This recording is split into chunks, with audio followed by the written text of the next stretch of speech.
this time is continue doing what we're doing now. Now I want to point something else out. Some people say, well, let's build a jail and we rent out, or you have additional beds. DeWitt County just added their jail, about 100 beds to their jail. I think they spent $8.7 million to add 100 beds to their jail. I talked to the county judge in January of last year from Calhoun County. They had a 144-bed jail. The first year they had prisoners in it. But the federal people moved out their prisoners. At the time I talked to them in January, they had 60 prisoners of their own that they had to house. They had 2 paying prisoners. 2. They were not making payments on that jail. And as bad as much as a jail, as bad as this jail may be, it's not financially feasible to build a new jail anytime soon. Mr. Kendall, thank you. Ms. Shaw, 1 minute.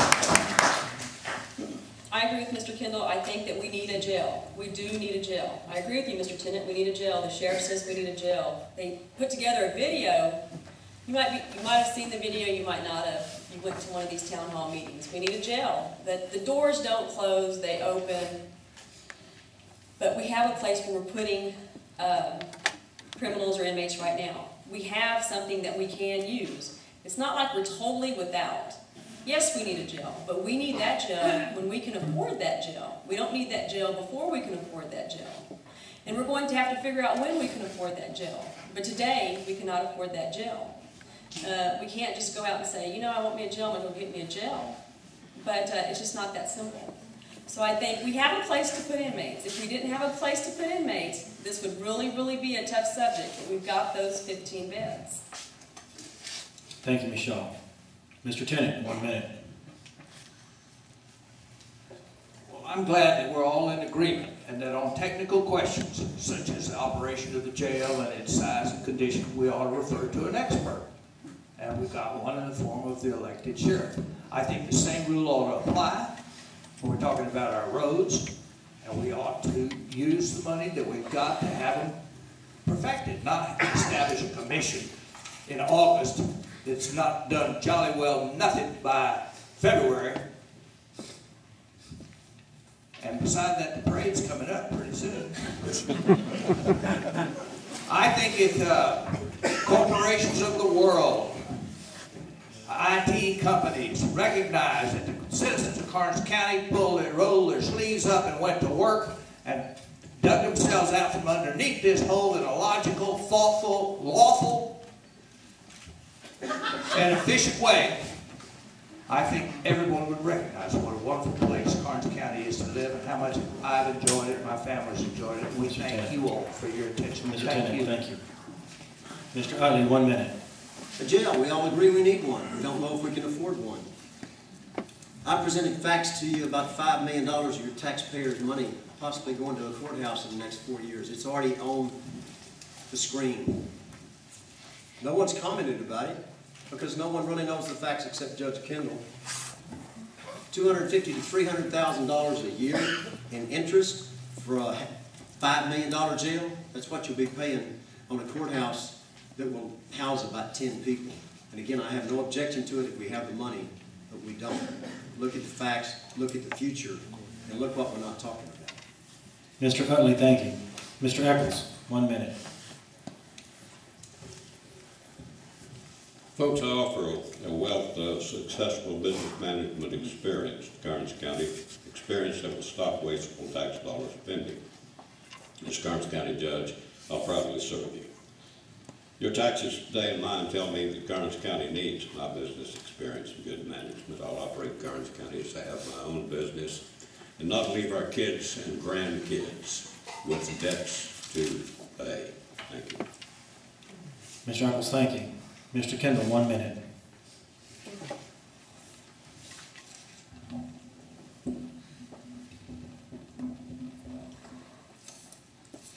We are still responding this to the jail. I want to add to what has been said. There's 15 free beds in Frio County. In addition, there are 10 beds that have been guaranteed a price. They can never go up on the price of those additional 10 beds as long as this contract's in effect. So we have a place to go with our prisoners. Again, a jail is not at this time feasible to spend the money on. And as far as a couple other things that may have been mentioned, again, the cost of the new building and the cost of the certificate obligations on the land that was purchased for the prison, the cost has been set out. The amount that we paid last year in 2009 is more than what we're paying this year on that certificate, on those certificate obligations.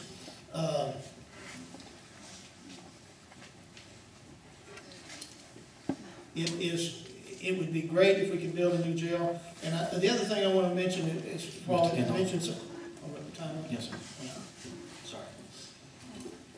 Ladies and gentlemen, we, at our closing, we are at 9 o'clock. I want to thank you guys very much for your attentiveness.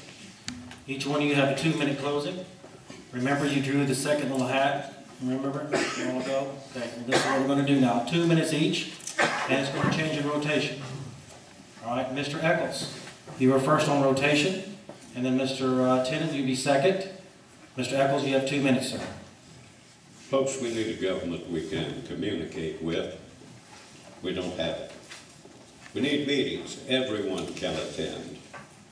We need to let taxpayers vote on and tell government how to spend our tax money. And we need to get the job done at the least cost. No unnecessary spending. This is your county government, people. You run it.